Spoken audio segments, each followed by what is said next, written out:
লোকসভা নিৰ্বাচনৰ প্ৰেক্ষাপটত কংগ্ৰেছত এতিয়া হাহাকাৰ লাগিছে। মৰিগাঁও আৰু জাগিৰোড সমষ্টিত হুৰাহুৰে খহিছে এতিয়া কংগ্ৰেছৰ ভেটি।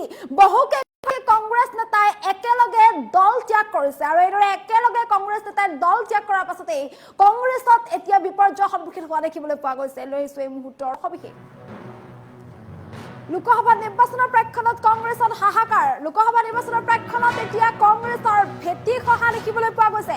জাগিৰোড মৰিগাঁও সমষ্টিত খহিছে কংগ্ৰেছৰ ভেটি। জাগিৰোড মৰিগাঁও সমষ্টিত কেইবাজনো কংগ্ৰেছ নেতাই একেলগে দল ত্যাগ কৰিছে। একেদিনাই দুই জিলাৰ কংগ্ৰেছৰ বহু নেতাই ত্যাগ কৰিলে দল। মৰিগাঁও জিলা কংগ্ৰেছৰ সাধাৰণ সম্পাদক শামছুদ্দিন আহমেদে দল ত্যাগ কৰিছে। সমান্তৰালকৈ মায়ং ব্লক কংগ্ৰেছৰ সভাপতি দীপক মেধিয়েও কংগ্ৰেছ দল ত্যাগ কৰিছে। ভুৰবন্ধা ব্লক কংগ্ৰেছৰ সভাপতি প্ৰবীণ শইকীয়াইও দল ত্যাগ কৰিছে। জাগিৰোড যুৱ কংগ্ৰেছৰ সভাপতি হেমন্ত ইংতিয়েও দল ত্যাগ কৰিছে। জাগিৰোড ব্লক কংগ্ৰেছৰ সাধাৰণ সম্পাদক জিয়াবুৰ ৰহমানেও এৰিছে দল। কোষাধ্যক্ষ বিকাশ বৰা, মায়ং ব্লক কংগ্ৰেছৰ সম্পাদক শাহজাহান আলীয়েও কংগ্ৰেছ ত্যাগ কৰিছে। লোকসভা নিৰ্বাচনৰ প্ৰেক্ষাপটত এতিয়া কংগ্ৰেছত হাহাকাৰ লাগিছে। হুৰাহুৰে কংগ্ৰেছৰ ভেটি খহিছে। ইজনৰ পিছত সিজনকৈ নেতাই কংগ্ৰেছ দল ত্যাগ কৰিছে। দুই জিলা কংগ্ৰেছৰ বহু নেতাই একেলগে দল ত্যাগ কৰিছে। ইয়াৰ পিছতে এতিয়া হাহাকাৰ লাগিছে। দলৰ বিৰুদ্ধে ক্ষোভ প্ৰকাশ কৰি এনেদৰে দল ত্যাগ কৰিছে এইসকল কংগ্ৰেছ নেতাই এনেদৰে হঠাৎ দল ত্যাগেই এতিয়া বহু প্ৰশ্নৰ উত্থাপন কৰা দেখিবলৈ পোৱা গৈছে। একেলগে কেইবাজনো নেতাই দল ত্যাগ কৰিছে। মৰিগাঁও জিলা কংগ্ৰেছৰ সাধাৰণ সম্পাদক শামছুদ্দিন আহমেদ, মায়ং ব্লক কংগ্ৰেছৰ সভাপতি দীপক মেধি, ভুৰবন্ধা ব্লক কংগ্ৰেছৰ সভাপতি প্ৰবীণ শইকীয়াই দল ত্যাগ কৰিছে। সমান্তৰালকৈ জাগিৰোড যুৱ কংগ্ৰেছৰ সভাপতি হেমন্ত ইংতি, জাগিৰোড ব্লক কংগ্ৰেছৰ সাধাৰণ সম্পাদক জিয়াবুৰ ৰহমান, কোষাধ্যক্ষ বিকাশ বৰা আৰু মায়ং ব্লক কংগ্ৰেছৰ সম্পাদক শাহজাহান আলীয়েও দল ত্যাগ কৰিছে। হঠাৎ এনেদৰে দল ত্যাগ কৰাক লৈ এতিয়া চৰ্চা চলি থকা দেখিবলৈ পোৱা গৈছে আৰু এনেদৰে ক্ষোভ প্ৰকাশ কৰি দল ত্যাগ কৰিছে কংগ্ৰেছ নেতাই। হুৰাহুৰে এতিয়া কংগ্ৰেছৰ ভেটি খহিছে। এনেদৰে তেওঁলোকে দলীয় যিসকল কৰ্মী আছে এই কৰ্মীসকলে তেওঁলোকে ক্ষোভ প্ৰকাশ কৰি দুখ প্ৰকাশ কৰি এনেদৰে কংগ্ৰেছ দল ত্যাগ কৰা দেখিবলৈ পোৱা গৈছে। জাগিৰোড আৰু মৰিগাঁও সমষ্টিত এনেদৰে কংগ্ৰেছৰ ভেটি খহিছে হুৰাহুৰে। ইয়াৰ পিছতে এতিয়া কংগ্ৰেছত হাহাকাৰ লাগিছে। একেলগে কংগ্ৰেছৰ কেইবাগৰাকীও নেতাই দল ত্যাগ কৰাক লৈ এতিয়া কংগ্ৰেছত বিপৰ্যয়ৰ সন্মুখীন হোৱা দেখিবলৈ পোৱা গৈছে। কি কাৰণে দল ত্যাগ কৰিবলগীয়া হ'লে কেইগৰাকী নেতাই আৰু এনেদৰে কংগ্ৰেছ দল ত্যাগ কৰাক লৈ এতিয়া চৰ্চা চলি থকা দেখিবলৈ পোৱা গৈছে। জাগিৰোড আৰু মৰিগাঁও সমষ্টিত দল ত্যাগ কৰিছে এইসকল নেতাই। মৰিগাঁও জিলা কংগ্ৰেছৰ সাধাৰণ সম্পাদক শামছুদ্দিন আহমেদ, মায়ং ব্লক কংগ্ৰেছৰ সভাপতি দীপক মেধি, ভুৰবন্ধা ব্লক কংগ্ৰেছৰ সভাপতি প্ৰবীণ শইকীয়াই দল ত্যাগ কৰিছে। ইয়াৰ সমান্তৰালকৈ জাগিৰোড যুৱ কংগ্ৰেছৰ সভাপতি হেমন্ত ইংতি, জাগিৰোড ব্লক কংগ্ৰেছৰ সাধাৰণ সম্পাদক জিয়াবুৰ ৰহমান আৰু কোষাধ্যক্ষ বিকাশ বৰা, মায়ং ব্লক কংগ্ৰেছৰ সম্পাদক শাহজাহান আলীয়ে এনেদৰে কংগ্ৰেছ দল ত্যাগ কৰিছে। বিভিন্ন ধৰণৰ মন্তব্য কৰি তেওঁলোকে এনেদৰে সংবাদমেল পাতি এনেদৰে আনুষ্ঠানিকভাৱে দল ত্যাগ কৰাৰ কথা ঘোষণা কৰিছে। মন্তব্য আছে, মন্তব্য শুনাবলৈ চেষ্টা কৰিছো। মৰিগাঁও জিলা কংগ্ৰেছৰ অন্তৰ্গত মৰিগাঁও জিলা কংগ্ৰেছৰ সাধাৰণ সম্পাদককে ধৰি মৰিগাঁও সমষ্টিৰ ৰুবনা ব্লক কংগ্ৰেছৰ মই সভাপতি, আমাৰ জাগিৰোড সমষ্টিৰ মায়ং ব্লকৰ সন্মানীয় সভাপতি দীপক মেধি ডাঙৰীয়া আছে, আমাৰ বৰ্তমান ইউথ কংগ্ৰেছৰ ট্ৰেজাৰাৰ বিকাশ বৰা ডাঙৰীয়া আছে, ব্লক কংগ্ৰেছৰ বিকাশ বৰা ডাঙৰীয়া আছে। আমি আমাৰ ইউথৰ জেনেৰেল ছেক্ৰেটাৰী আছে, ব্লক ইউথৰ জেনেৰেল ছেক্ৰেটাৰী আছে আৰু অন্যান্য মেম্বাৰসকল আছে। আমি আজি সামূহিকভাৱে কংগ্ৰেছ দল ত্যাগ কৰাৰ সিদ্ধান্ত কৰি প্ৰেছ মিটটো আয়োজন কৰিছো। সুদীৰ্ঘ কাল কংগ্ৰেছ দল কৰি আছিলো। জীৱনৰ আটাইতকৈ বহুমূলীয়া সময়খিনি আমি কংগ্ৰেছ দলক দিছিলো। সেয়ে মৰ্মে কংগ্ৰেছ দলেও আমাক যথেষ্ট মৰমাদৰ কৰিছিলে আৰু যথেষ্ট সন্মানো দিছিলে।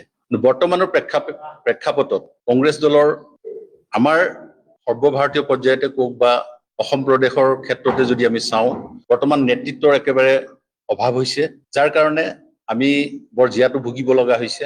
বিশেষকৈ মৰিগাঁৱৰ ক্ষেত্ৰত অসম প্ৰদেশ কংগ্ৰেছ কমিটি আৰু AICCৰ দুজনমান নেতা লগ হৈ আমাৰ মৰিগাঁও কংগ্ৰেছটো একেবাৰে ৰাজহাড় ভাগি পেলাইছে, যিটো আৰু বহু দিনলৈ মানে তাক পোন কৰাটো বৰ কঠিন অৱস্থা এটা হৈছে। আমাৰ ব্যক্তিগতভাৱে কাৰো ওচৰত ক্ষোভ নাই, কিন্তু সামগ্ৰিকভাৱে যদি চাওঁ, নেতৃত্বৰ ভুলৰ কাৰণে কংগ্ৰেছ দলৰ নেতৃত্বই, অসম প্ৰদেশ কংগ্ৰেছ দলৰ নেতৃত্বই আমাৰ সাধাৰণ কৰ্মীখিনিৰ মৰ্মবেদনা, মনৰ কথাক তেওঁলোকে অলপো গুৰুত্ব দিব নিবিচাৰে। সেয়েহে মনৰ ক্ষোভত আজি আমি এই দলটো ত্যাগ কৰিবলৈ ওলাইছো।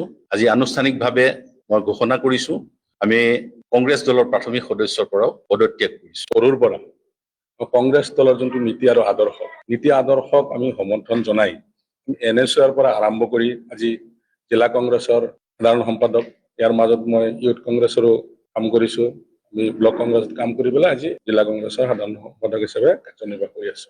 আমি কেইবাৰো প্ৰতিনিধি হৈছো। যিকি নহওক, এইখিনি হোৱাৰ পিছতো কিন্তু আগৰ যোনটো কংগ্ৰেছ আছিলে আৰু আগৰ কংগ্ৰেছৰ যোনটো নীতি আদৰ্শ আৰু বৰ্তমান যোনটো কংগ্ৰেছ দলৰ যোনটো নীতি আদৰ্শ বহুত পাৰ্থক্য দেখা গৈছে। যে আপোনালোকে নিশ্চয় জানে যে কংগ্ৰেছ দলৰ যোনটো আমাৰ বৰ্তমানৰ প্ৰদেশ কংগ্ৰেছ কমিটিৰ যিসকল নেতৃত্ব লৈ আছে, আমাৰ জিলা কংগ্ৰেছৰে হওক, আমাৰ AICCৰ হওক, তেখেতসকলে কি হৈছে, আজি তেওঁলোকে আহিছে, আমাৰ যিটো অল ইণ্ডিয়া কংগ্ৰেছ কমিটিৰ যিটো কোনোবা আহিছে, আমাৰ APCCক ফোন কৰিছে, আহি পেলাই APCCয়ে তেওঁলোকক কোনোবা এটা জিলাত পঠিয়াই দিছে।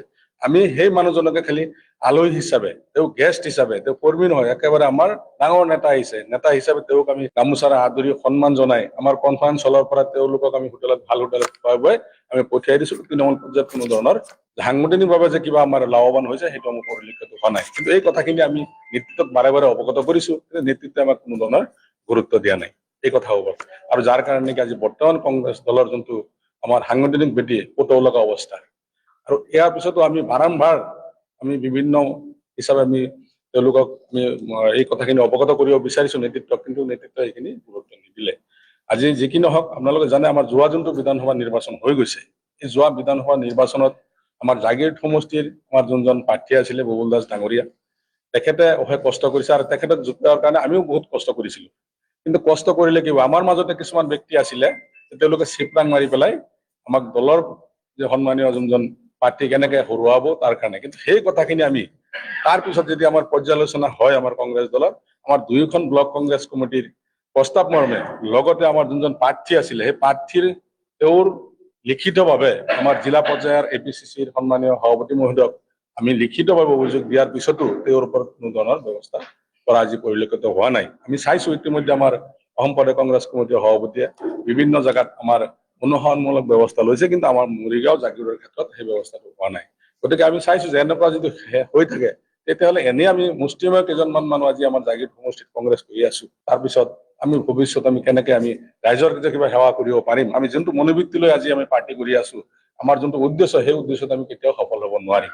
গতিকে যদি আমি ৰাইজকে যদি আমি কোনো ধৰণৰ এটা আমি উপকাৰ কৰিব নোৱাৰো, ৰাইজক যদি সমস্যাখিনি আমি সমাধান কৰিব নোৱাৰো, তেতিয়াহ'লে আমি এই দল কৰি মানুহখিনিক আবুৱা কৰি আমাৰ কোনো যুক্তিসংগত নাথাকে। সেইকাৰণে আজি আমি এইকেইজন খালী ব্যক্তিয়ে নহয়, আজি আমাৰ ইয়াৰ পিছতো আমাৰ জাগীৰোড সমষ্টি হওক, মৰিগাঁও, ইতিমধ্যে আপোনালোকে দেখা পাইছে লাহৰীগড়ৰ পৰা পঞ্চায়তৰ প্ৰতিনিধি, জিলা পৰিষদ, সন্মানীয় মণ্ডলৰ পৰা আদি কৰি বুথ কমিটি বিভিন্ন পৰ্যায়ৰ কৰ্মীসকলে ইতিমধ্যে তেওঁলোকে ৰিজাইনেশ্যন দিছে আপোনালোকে।